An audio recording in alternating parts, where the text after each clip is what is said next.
Onasi bu yoqqa qarab. Labbay odajon, tinchlikmi? Nega seyfdagi bu puldan kam chiqyapti? Voy odajon, siz asabiylashmang, hozir tushuntirib beraman.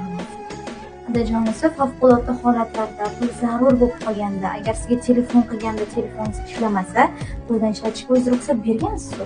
Qanaqa favqulodda holat bo'ldi ekan? Qo'shnimiz Xolidaxon yig'lab chiqib qoldi oldimga.